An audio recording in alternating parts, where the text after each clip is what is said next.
Hello friends, मी रुपाली. धागा चॅनलमध्ये तुमचं स्वागत आहे. आज आपण 1 ते 2 वर्षाच्या बाळासाठी टोपी कशी विणायची ते बघणार आहोत. तर तुम्ही याची साईज कमी जास्त करू शकता. मी याची उंची इथे 7 इंचापर्यंत घेतलेली आहे आणि याचा जो घेर आहे तो 16.5 इंचापर्यंत घेतलेला आहे. तर चला बघूयात. तर इथे मी टोपली उलन घेतलेला आहे आणि त्याचे 2 धागे घेतलेले आहेत आणि 3 mmचा हुक घेतलेला आहे. तर सुरुवातीला आपल्याला स्लिप नॉट घ्यायची आहे आणि आपल्याला इथे 9 चेन्स विणायच्या आहेत.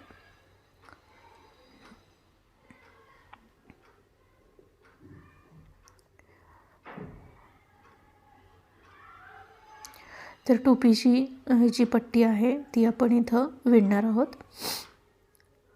जर तुम्हाला याची उंची कमी जास्त करायची असेल तर तुम्ही चेन्स वाढवू शकता. तर इथे हे 9 चेन्स विणलेले आहेत मी. यानंतर एक साखळी घ्यायची आहे आणि दुसऱ्या साखळीमध्ये आपल्याला सिंगल क्रोशे विणायचा आहे.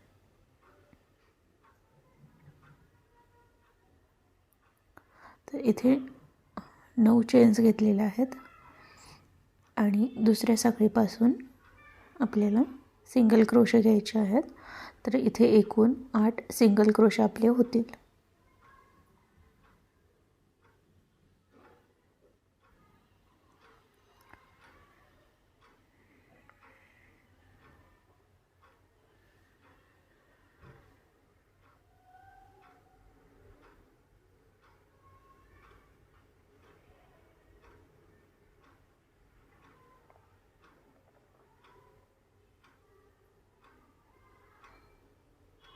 यानंतर परत एक चेन घ्यायची आहे, बाजू पलटून घ्यायची आहे आणि एक चेन घेऊयात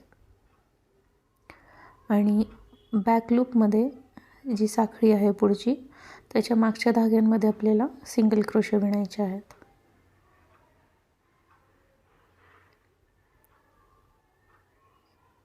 तर अशा प्रकारे फक्त मागची साखळीचा धागा पकडायचा आहे मागच्या. तर अशा प्रकारे प्रत्येक साखळीमध्ये आपल्याला एक सिंगल क्रोशे विणायचा आहे.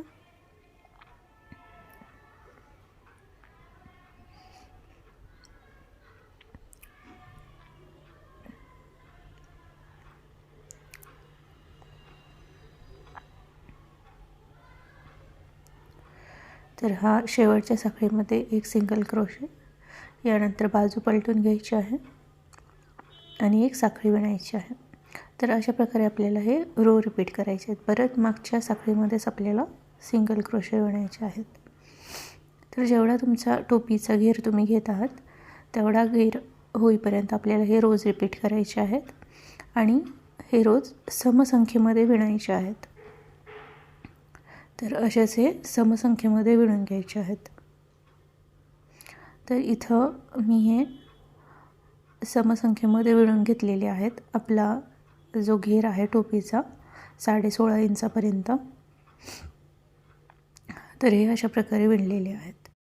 तर या 2 बाजू आपण शिवून घेऊयात. तर इथे बघा, मी हा जो लेंथ आहे ती 7.5 इंच म्हणजे जवळपास 8 इंचापर्यंत आहे. 7.5 ते 8 इंचापर्यंत. यानंतर मी इथे या 2 बाजू शिवून घेत आहे.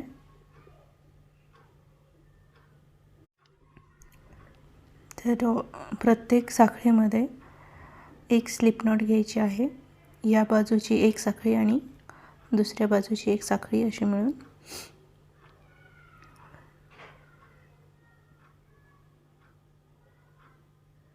तर अशा प्रकारे एक स्लिप स्टिच घ्यायची आहे आणि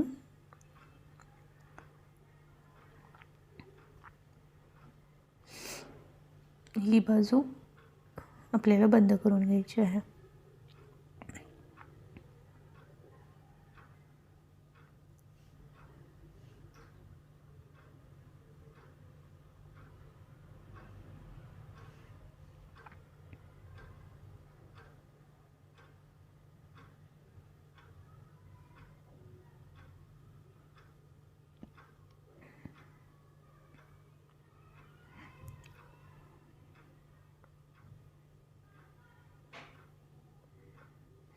तर हे अशा प्रकारे आपण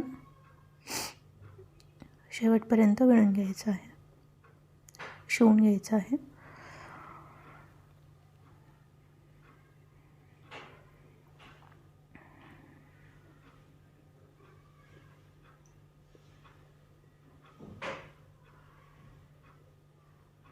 तर हे आपलं शिवून झाल्यानंतर इथे मी दुसऱ्या रंगाचा धागा घेतलेला आहे आणि आपण जिथे शिवून घेतलेला आहे त्या साखळीपासून सुरुवात करूयात. तर या ठिकाणी स्लिप स्टिच घ्यायची आहे. सुरुवातीला एक चेन घेऊयात.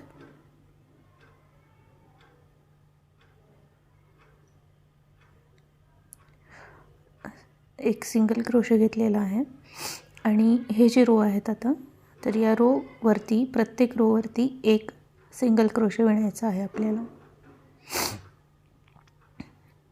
त्यासाठीच आपण समप्रमाणात रोज घेतलेले आहेत, कारण आपण पुढे जे डिझाईन विणणार आहोत टोपीची, तर त्यासाठी आपल्याला समप्रमाणात रो हे लागणार आहेत, सिंगल क्रोशे लागणार आहेत. त्यासाठी प्रत्येक रोमध्ये एक सिंगल क्रोशे घ्यायचा आहे आणि खाली जे रो घेतलेले आहेत आपण ते समप्रमाणात आहेत. तर अशा प्रकारे प्रत्येक रोमध्ये एक एक सिंगल क्रोशे विणून घ्यायचा आहे पूर्ण.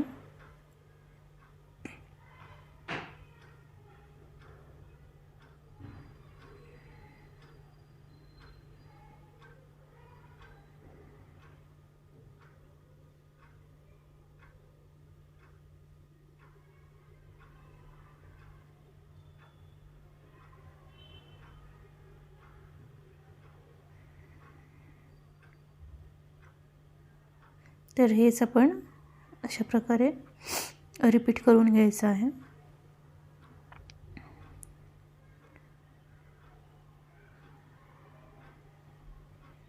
कुठेही आपल्याला इथे रो स्किप करायची नाही आहे. तर या ठिकाणी आपण हे असंच रिपीट करून घ्यायचं आहे पूर्ण. तर विणून घेऊयात. तर या ठिकाणी मी राऊंड बंद करून 2 चेन आणि 1 डबल क्रोशे घेतलेला आहे एकाच साखळीमध्ये. तर यानंतर आपल्याला पुढच्या सिंगल क्रोशेवरती 1 डबल क्रोशे घ्यायचा आहे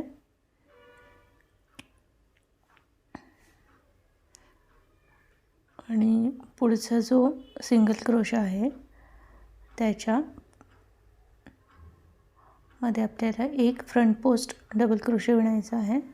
परत साखळीमध्ये 1 डबल क्रोशे आणि खाली जसे सिंगल क्रोशे आहे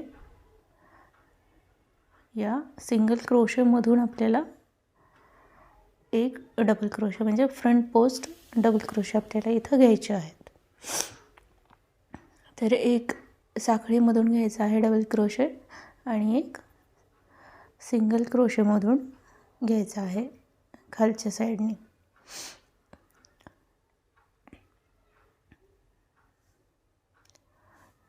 तर आपल्याला या राऊंडमध्ये अशा प्रकारे हे रिपीट करायचं आहे. तर या साखळीवरती आपण डबल क्रोशे घेऊयात आणि परत पुढचा जो सिंगल क्रोशा आहे तर इथं हे मी डबल क्रोशे साखळीवरती घ्यायचं आहे. तर इथे कुठेही आपल्याला एक सुद्धा साखळी स्किप करायची नाही आहे. तर साखळीवरती घेतल्यानंतर पुढचा जो सिंगल क्रोशा आहे त्याच्यामध्ये आपल्याला डबल क्रोशे घ्यायचा आहे. तर हे अशाच प्रकारे आपल्याला रिपीट करायचं आहे पूर्ण राऊंड. तर इथे मी हे पूर्ण विणून घेतलेलं आहे. आपण याला बंद करून घेऊयात. जे सुरुवातीला 2 साखळ्या घेतल्या होत्या त्या साखळीमध्ये. तर यानंतर परत 2 चेन्स घ्यायचे आहेत आणि जो आपण पहिल्यांदा फ्रंट पोस्ट डबल क्रोशे घेतला होता त्याच्यावरती आपल्याला डबल क्रोशे घ्यायचा आहे आता. आणि जिथे आपण डबल क्रोशे घेतला होता त्या डबल क्रोशेवरती आपल्याला फ्रंट पोस्ट डबल क्रोशे घ्यायचा आहे. म्हणजे त्या डबल क्रोशेमधून आपल्याला डबल क्रोशे घ्यायचा आहे. तर रिवर्स करायचं आहे आपल्याला. तर फ्रंट पोस्ट डबल क्रोशेवरती एक डबल क्रोशे आणि जो सिंपल डबल क्रोश आहे त्याच्यावरती आपल्याला first front post double crochet घ्यायचा आहे.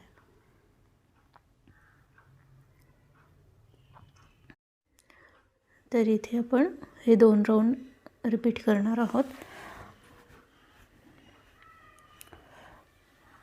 फ्रंट पोस्ट डबल क्रोशेचे. तर या खांबावरती खांब आणि फ्रंट सिंपल खांबावरती आपण फ्रंट पोस्ट घेणार आहोत. तर हे 2च राऊंड आपल्याला इथे रिपीट करायचे आहेत. जर तुम्ही 7 इंचापर्यंत टोपी विणणार असाल तर 5 इंचापर्यंत आपल्याला हे रिपीट करायचं आहे. म्हणजे टोटल उंची 5 इंचापर्यंत आपल्याला होईपर्यंत विणायचं आहे. टोटल उंचीच्या 1 ते 2 इंचापर्यंत अगोदर आपल्याला इथे चेंज करायचं आहे, तोपर्यंत विणायचं आहे फक्त. तर इथे आपण अशा प्रकारे हे राऊंड्स रिपीट करायचे आहेत. तर मी इथे 7 इंचाची टोपी विणणार आहे, तर मी इथे 5 इंचापर्यंत आपण हे विणून घेतलेलं आहे सुरुवातीपासून जर मोजलं तर अशा प्रकारे आपल्याला 2 इंच अगोदर थांबायचं आहे. आणि यानंतर आपण जे आपण घेतलेले आहे डबल क्रोशे ते कमी करणार आहोत. तर त्यासाठी पहिल्यांदा 2 साखळ्या आणि हे जे खांब घेतलेले आहेत डबल क्रोशेचे, तर इथे फ्रंट पोस्ट डबल क्रोशेवरती आपल्याला खांब घ्यायचा आहे आणि खांबावरती फ्रंट पोस्ट डबल क्रोशे घ्यायचा आहे. पण आपल्याला या ठिकाणी हे अशा प्रकारे खांब कमी करायचे आहेत. तर हे कमी केलेत. परत इथे खांब आहे, तर इथे फ्रंट पोस्टचा फक्त अर्धा खांब आपल्याला इथे विणायचा आहे. सुईवरती हे 2 धागे असेच ठेवायचे आहेत.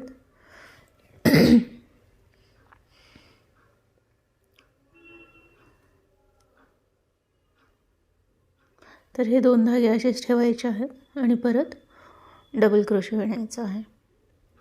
तर या 3 साखळ्यांमधून आपल्याला एक काढायचा. परत पुढच्या खांबावरती आपल्याला इथे फ्रंट पोस्ट घ्यायचा आहे.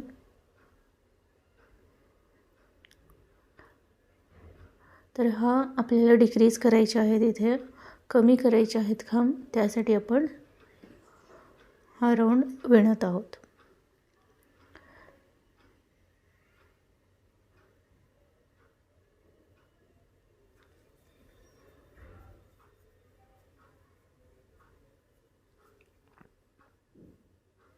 तर हे अशा प्रकारे आपल्याला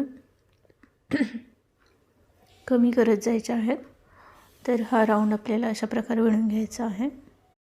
तर आपल्याला हे उरलेले जे 2 इंच आहेत आपल्याला त्या हाईटपर्यंत आपल्याला हे राऊंड जेवढे होतील तेवढे आपल्याला इथं विणायचे आहेत.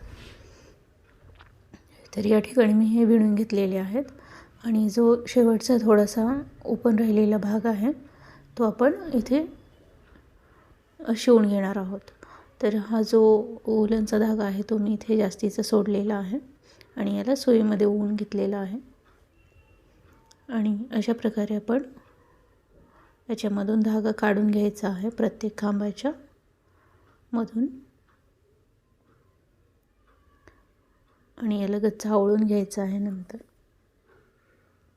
तर अशा प्रकारे प्रत्येक खांबाच्या आतून अशा प्रकारे हा धागा घालून घ्यायचा आहे.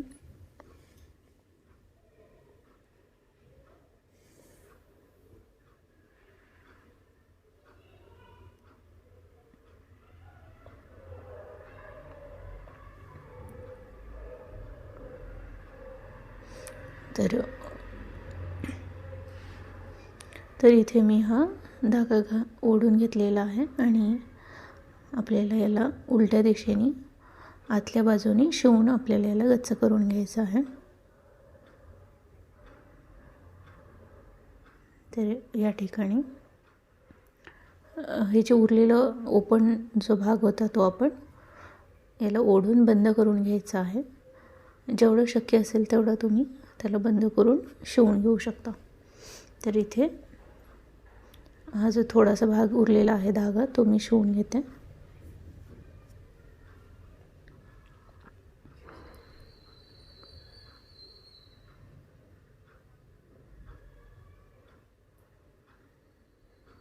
तर या ठिकाणी ही टोपी आपली विणून झालेली आहे. या ठिकाणी तुम्ही वरती गोंडासुद्धा लावू शकता. तर टोपी कशी वाटली ते मला कमेंट करून नक्की सांगा.